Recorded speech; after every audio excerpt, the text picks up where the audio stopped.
हाथ बांध रखे संविधान ने, याद रखना। अगर संविधान को ना मानता तो तुम्हें बताता कि अपमान कैसे किया जाता है, याद रखना मेरी बात को। और ये बाबा हमारे दिए हुए पैसे से पलते हैं, हमारा खाके अगर कोई पाखंडी हमें आंख दिखाएगा तो याद रखना इलाज कर दिया जाएगा, ये बताने के लिए छतरपुर आया। चिंता मत करो, बदलेगी सरकार, इनकी सुरक्षा करते नजर आओगे आप लोग कुछ दिन बाद, ध्यान रखना। वहां धर्म नहीं धंधा चलता है, आप धंधे में शामिल ना हो। धंधा बंद, दुकान बंद। या बाबा की पर्ची की जरूरत नहीं है, आपकी पर्ची से काम हो जाएगा। एसपी महोदय, इस दिन सरकार बदलेगी, मुख्यमंत्री नहीं बजाएगा आपको। कानून के डंडे में बहुत ताकत है, कभी हमारी कभी तुम्हारी, याद रखना। मुख्यमंत्री उनके यहाँ बैठे रहते हैं, आईजी डीआईजी एसपी उनके यहाँ बैठे रहते हैं, उनको लगा इनके सामने कौन लड़ेगा। लेकिन जैसे ही ये नीले पटके वाले पीले पटके वाले उनके पास पहुंचे, फिर उसने कहा कि नहीं टॉर्च नहीं कट्टा था। याद रखना आईडी प्रजापति, तुम्हारी तरफ चलने वाली हर गोली के सामने चंद्रशेखर आजाद खड़ा है, याद रखना इस बात। और मैं आपसे भी कह रहा हूं, शासन प्रशासन के लोगों, मैं चाहता तो ये सभा यहां नहीं, ये एसपी साहब के दफ्तर के बाहर होती, उनको एहसास हो जाता मुकाबला किनसे। आपस में लड़ोगे तो नहीं, दोनों हाथ उठा के बताओ, एक से नहीं मानूंगा इस बार। लड़ोगे तो नहीं आपस में, चलो।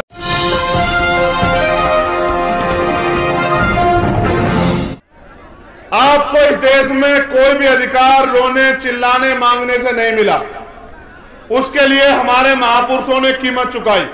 जब हमारे लोगों ने अपने महापुरुषों की बात मान के पढ़ना शुरू किया, मंदिर को छोड़ के स्कूल जाना शुरू किया, तो इनमें चर्चा हुई कि अगर ये पढ़ लिख जाएंगे दलित पिछड़े आदिवासी अल्पसंख्यक समाज के लोग, तो ये तो कुर्सी में बैठ जाएंगे। अगर ये कुर्सी में बैठ जाएंगे तो ये राज करेंगे, और अगर ये अपनी वोट की ताकत को समझ गए तो हम इस देश में इनके अधीन हो जाएंगे। 56 के बाद जब बाबा साहब अम्बेडकर ने बौद्ध धर्म की दीक्षा ली, तब जाके ये सत्संग और धार्मिक आयोजन होने शुरू हुए। उसके बाद हमारी बहनों को, माओ को, चाची ताइयों को, बुजुर्गों को किस तरह से धार्मिक आडंबर में फंसा के, उनको शिक्षा से दूर करके, जो गरीबी बेबसी, इनकी व्यवस्था में जो संसाधनों का वितरण गलत तरीके से हुआ, गैर बराबरी कारण हुआ, जो गरीबी हमारे लोग झेल रहे थे, उससे दूरी होने का इन्होंने रास्ता बताया कि आप हमारे सत्संग में आओ, हम यहां से आपकी गरीबी दूर कर देंगे, आपकी बीमारी दूर कर देंगे, आपके बच्चों को रोजगार दे देंगे, आपकी समस्याओं का हल कर देंगे। जो समाज हजारों साल गुलामी में रहा था, उस समाज को लगा कि हो सकता है इन आश्रमों में जाके, इन सत्संग में जाके, मंदिरों में जाके और तमाम तरह के धार्मिक आयोजनों में जाके शायद हमारी मुक्ति हो जाए। अपनी गरीबियों को खत्म करने के लिए, अपनी बेरोजगारी को खत्म करने के लिए, अपने परिवार में जो बीमारी आ गई है, उस बीमारी को खत्म करने के लिए वो इन बाबाओं के पास जाते हैं। और ये बाबा हमारे दिए हुए पैसे से पलते हैं, हमारा खाके अगर कोई पाखंडी हमें आंख दिखाएगा तो याद रखना इलाज कर दिया जाएगा, ये बताने के लिए छतरपुर आया। हम इनके आप पैसे देते हैं, आप चेक करो। और मैं तो चैलेंज से कह रहा हूं कि बदलेगी सरकार, तुम्हारी एक एक संपत्ति की जांच ना कराई, तुमने किस तरह मान लो कि जमीन दबाई दलित पिछड़ों की, तब मैं तुम्हें बताऊंगा, याद रखना। क्या तुम अभी की सरकार के भरोसे बैठे हो? ये व्यवस्था करने का काम पुलिस के लोगों का था। ये बैठे तमाशा देख रहे, तनख्वाह हमारे लोगों की टैक्स से लेते हैं। अगर ऐसा ही आयोजन सरकार के लोगों का होता तो यहां खड़े होते बीच में और ध्यान रख रहे होते। चिंता मत करो, बदलेगी सरकार, इनकी सुरक्षा करते नजर आओगे आप लोग कुछ दिन बाद, ध्यान रखना।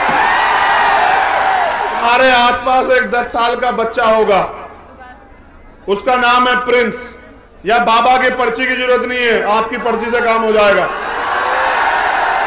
ये हमारे लोगों को झूठे आश्वासन देते हैं कि हम आपकी जिंदगी में जो परेशानियां उनको खत्म कर देंगे, इसलिए उन परेशानियों से मुक्ति के लिए हमारे लोग इनके पास जाते हैं। फिर ये हमारा शोषण करते हैं, फिर ये हमारे लोगों को गुमराह करते हैं, और फिर ये हमें ही नीचा दिखाने का काम करते हैं कि आज भी आजादी के 75 सालों के बाद लोगों के पास पक्के मकान नहीं। मैंने बताया था ना आपको, इसलिए इनको नहीं लगा कि जब बरसात आएगी इनके घर चुएंगे। ये बहनें जिनके सम्मान की बात करती है कहां रहेंगी, ये माए रात में जब बरसात आएगी कहां जाएगी जब मकान चुएंगे। इन्होंने आपकी परवाह नहीं की, ठीक है। इसलिए हमने कहा कि डेटा तैयार करो, और हर जिला मुख्यालय पे हम लोग आंदोलन करेंगे।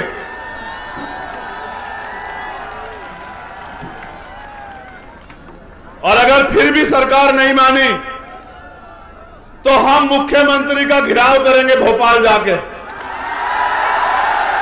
और मध्य प्रदेश के हर घर को जो कच्चा मकान है उसको पक्का मकान दिला के रहेंगे। ये हमारा वादा। काशीराम साहब हमारे नेता, जिनकी जयंती हमने मनाई अधिवेशन के रूप में, वो कहते थे जो जमीन सरकारी वो हमारी। इसलिए हम जो अगला आंदोलन चलाएंगे, हमारे नेता लोग सुन लो, कि हर व्यक्ति को खेती करने योग्य भूमि मिलनी चाहिए, हर परिवार को जमीन मिलनी चाहिए। आंदोलन हम लोग चलाएंगे। मेरा अंतिम लक्ष्य इस देश के बहुजन समाज को उसके अपने पैरों पे खड़ा करना है। वो जो हाथ फैलाता है हर चीज के लिए, बिटिया की शादी करनी हो उधार लेगा, अपने बच्चे को पढ़ाना हो उधार लेगा, लोन लेगा, मकान बनाना हो उधार लेगा, लोन लेगा। मैं आपका हाथ फैलाना बंद करवा दूंगा, मैं आपका हाथ ऐसे करवा दूंगा, आप लोग याद रखना।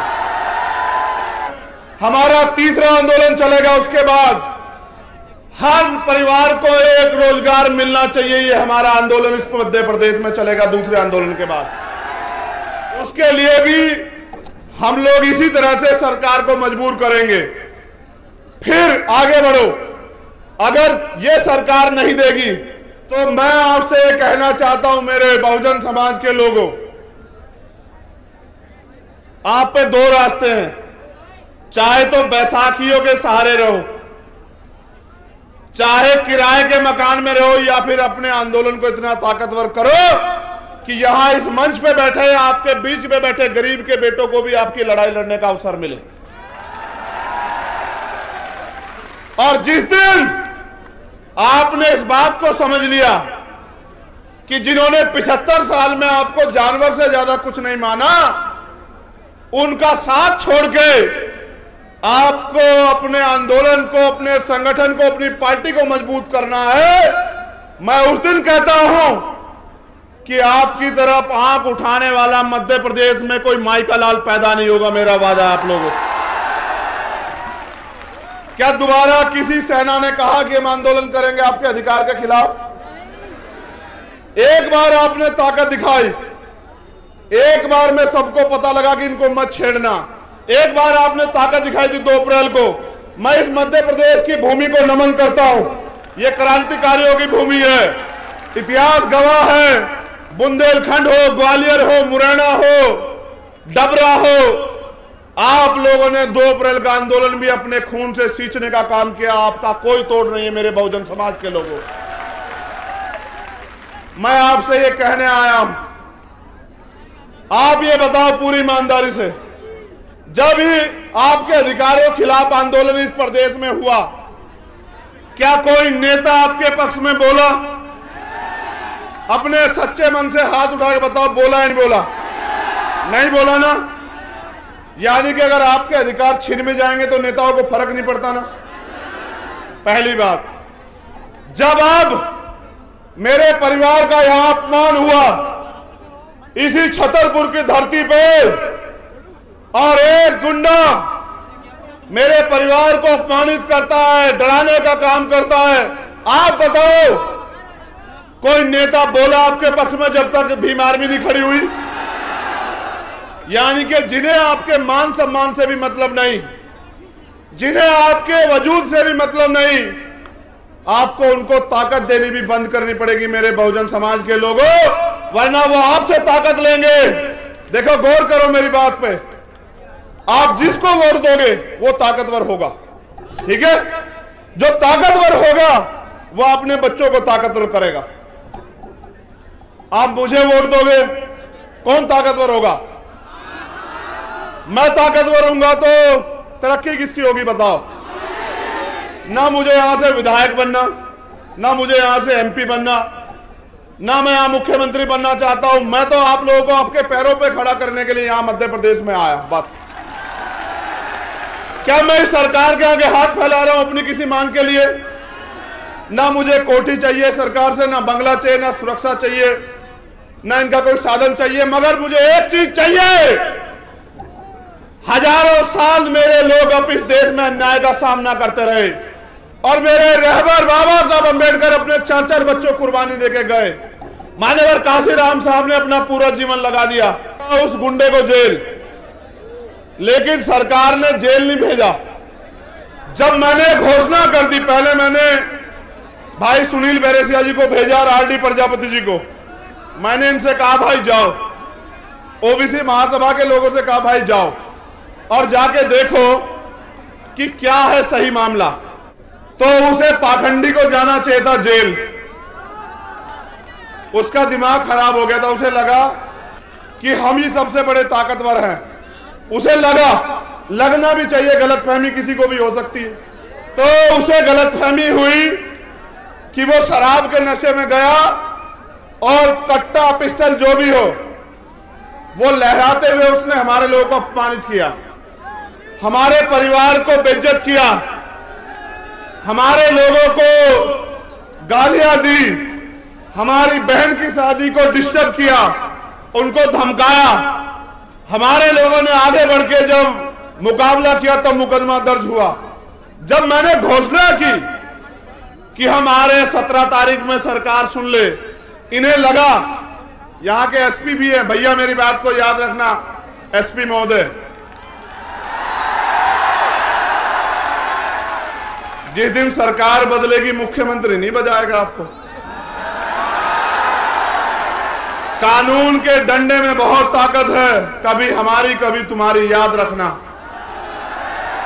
मेरे लोग भी तुम्हारी इस चोट का जवाब वोट से देंगे, याद रखना। गोरा जी ने हमारे परिवार को बुलाया, डरा, परिवार भी डर गया क्योंकि बहुत ताकतवर व्यक्ति है।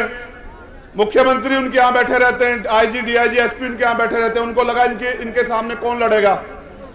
लेकिन जैसे ही ये नीले पटके वाले, पीले पटके वाले उनके पास पहुंचे, फिर उसने कहा कि नहीं, टॉर्च नहीं कट्टा था। फिर उसने कहा कि नहीं, उस पाखंडी को जेल में होना चाहिए। इन्होंने जानबूझ के, इससे पहले मैं आ जाऊं और मैं 307 और दफा 25 ऐड कराऊं और फिर उसको बेल नहीं मिलेगी, इन्होंने संविधान से डर के उसको गिरफ्तार कराया और फिर उसको न्यायपालिका में हस्तक्षेप करके उसको बेल दिलवा दी। और लोग कहते हैं कि एससी एसटी का मुकदमा, कहां था एससी एसटी का मुकदमा, उसको तो बेल मिल गई। एक आदमी पूरे समुदाय का अपमान करे, ये चाचा खड़े हैं उनके, एक आदमी पूरे समुदाय को गाली दे, मेरे हाथ बांध रखे संविधान ने, याद रखना।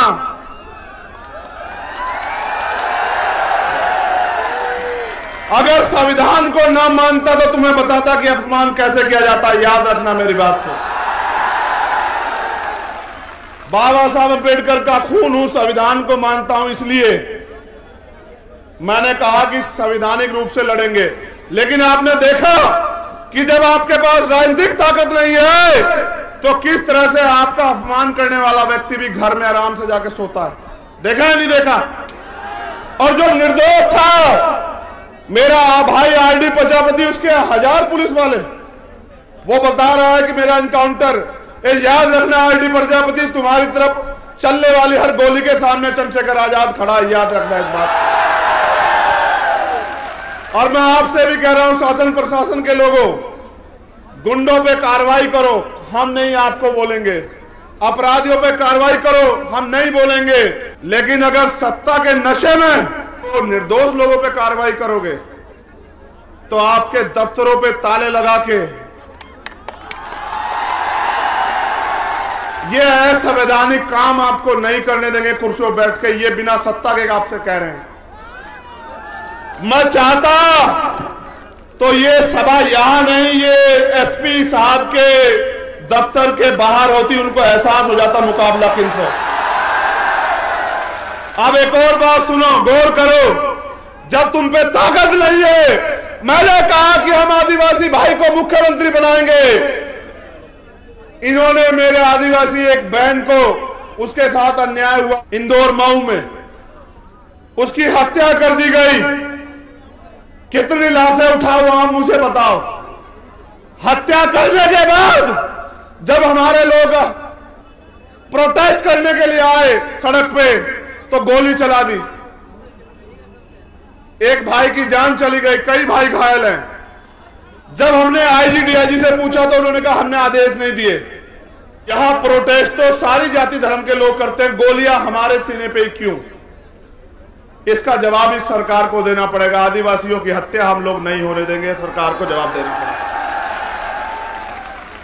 आपने देखा कि सत्ता के संरक्षण में किस तरह गुंडे खुलेआम घूमते हैं और किस तरह हमारे निर्दोष लोगों पे गोलियां चलाई जाती है। मैं आपसे पूछना चाहता हूं, क्या आप मध्य प्रदेश में गुलाम हैं?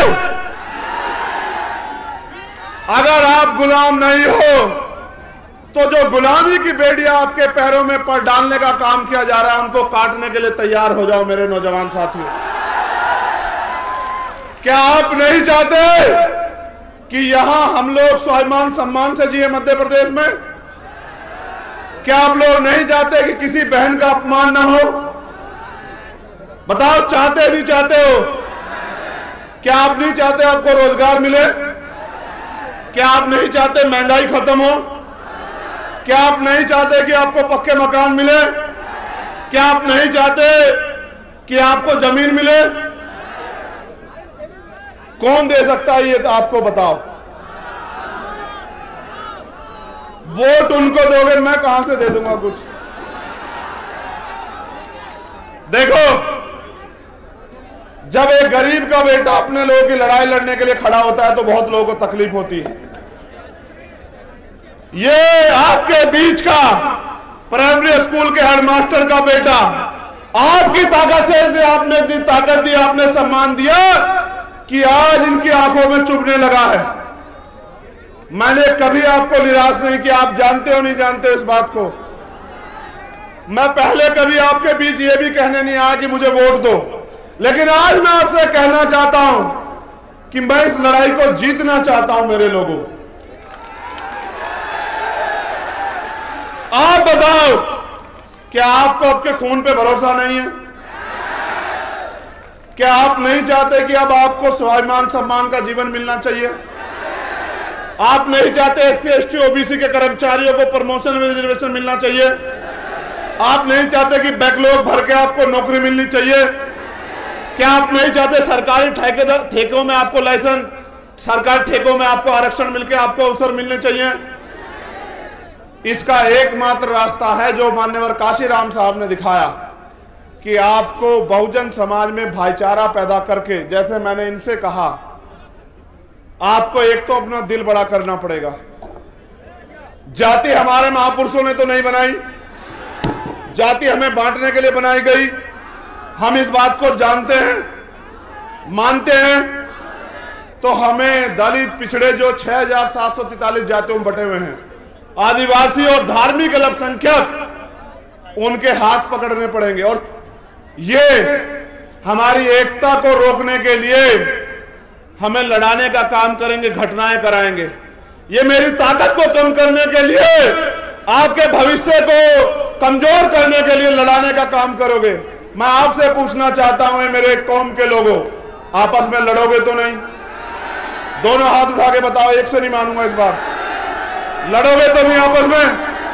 ओबीसी वर्ग के मेरे भाइयों पे आंच आएगी तो इनका साथ दोगे? अगर मुस्लिम भाइयों पे आंच आएगी उनका साथ दोगे? अगर जैन, सिख, बौद्ध, ईसाई पे आंच आएगी, पारसी पे, उसका साथ दोगे? अगर देश की किसी भी महिला पे, किसी भी जाति धर्म की हो, अन्याय होगा, उसकी लड़ाई लड़ोगे? ये तुम में मानवता है, तुम में मानवता है।